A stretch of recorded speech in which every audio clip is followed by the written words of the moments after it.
Dear honor guests, good afternoon. Thank you for having me, but my apology that currently I cannot be with you there. So today I'd like to deliver my presentation about a case study of TokoTrubus in Java and Sumatra, which in conclusion TokoTrubus is a sustainable business by empowering their stakeholders. Before I proceed, I'd like to make a small announcement that you may raise your question or opinion into the form that I provide here. It's written here. You can type it in your browser directly, or you can scan the QR, and the QR is also available in every slide. So first, let me explain about the business model of TokoTrubus. It's a simple business model. It's a retailer. That's it. It is established 40 years ago by a foundation, Bina Swadaya Foundation, which is one of the oldest NGO in Indonesia. It is established in 1967. And to create the case study of TokoTrubus, so I use the SSE feature as analysis tool. Social solidarity economy consists of 7 features that I will elaborate one by one. The first, engage in economic activity, which is it is clear that it is a business entity.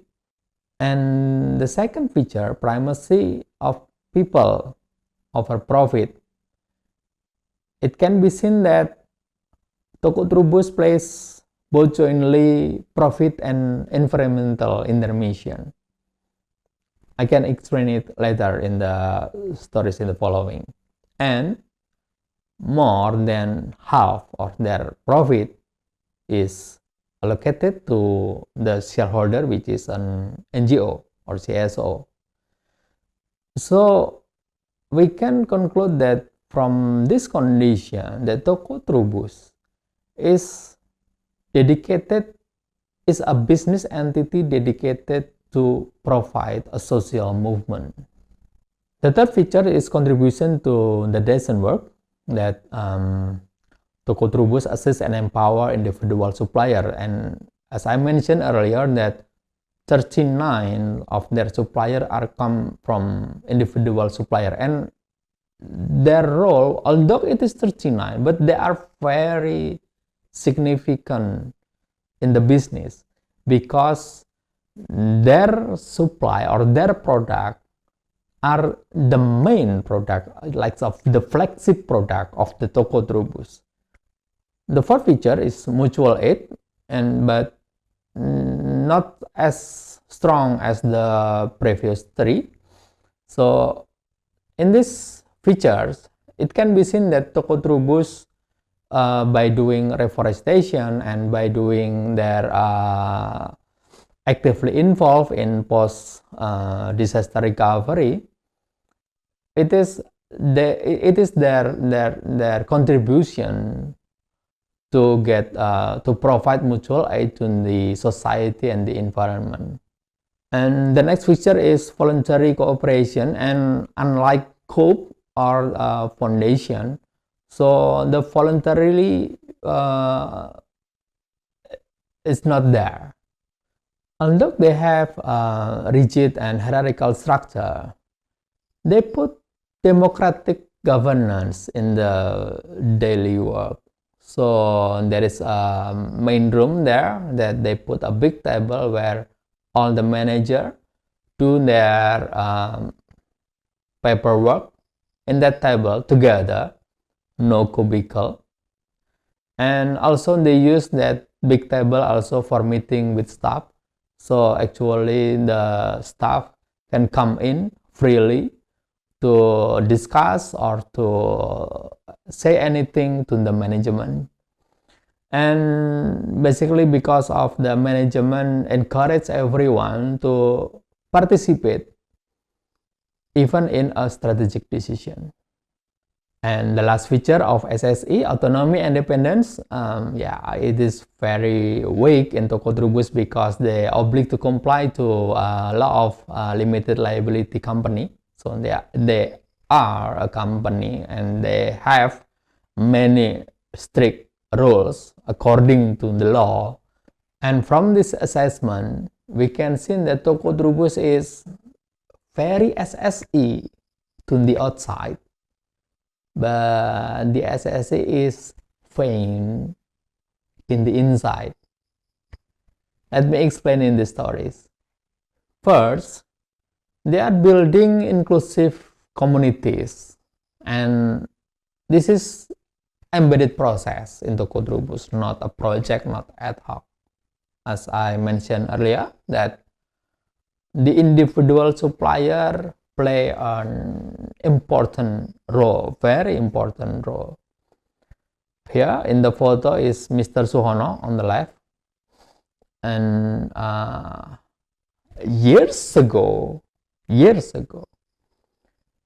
he was selling his product, plants in pots, and he put it in the basket, and then he carried by peddling door to door. So he carried about 8 to 12 pots every day, walking. So long story short, he is now one of main supplier of TokoTrubus. This is all happening after TokoTrubus empower Pak Suhono by giving him breeding standardization technique and also fair contract and also soft loan, and this make Pak Suhono increase his welfare and is willing to comply to regulation, and this made him can access more public services and also social protection.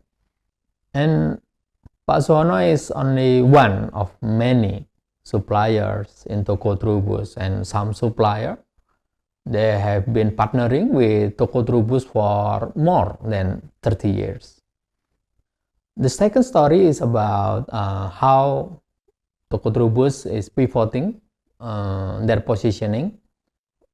Formerly, they are known as a general agriculture product supplier, and now they position themselves as a solution for your fruit plants. It's a specific positioning. So they make a communication and campaign program that by raising awareness that having more trees is important, especially in tackling climate changes. The program is called Me for Tree. It's a collaboration of multi-stakeholders. The main is the NGO that became the organizer of the program, and also they partnering with TokoTrubus, and then TokoTrubus as the suppliers of the product, of the trees, of the plants. And for the land, they collaborate with village government. In Indonesia, many lands that under authority of village government is unutilized. So with this program, deforestation is done, is conducted in the village, and by doing so, the village will get a long-term benefit, not only from harvesting the fruits, but also from better air quality and also less disaster risks, because it's proven that more trees can prevent landslide and also flood.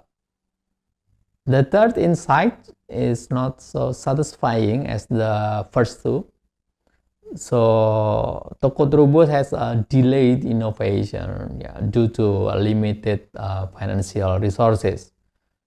As I mentioned earlier, that more than half of their profit is allocated first to the shareholder. And the innovation that I'm saying here is about the innovation of the business itself and also innovation of the manpower. The fourth insight is currently TokoTrubus needs much support from everyone in reintroducing themselves as one roof solution for fruit plant and reforestation.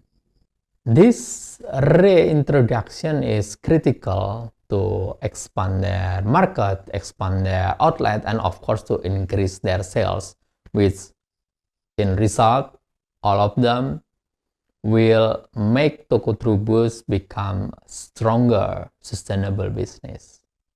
So from this case study, I can conclude that TokoTrubus obviously contributing to the SDG, especially number 8 and number 11, decent work and climate action.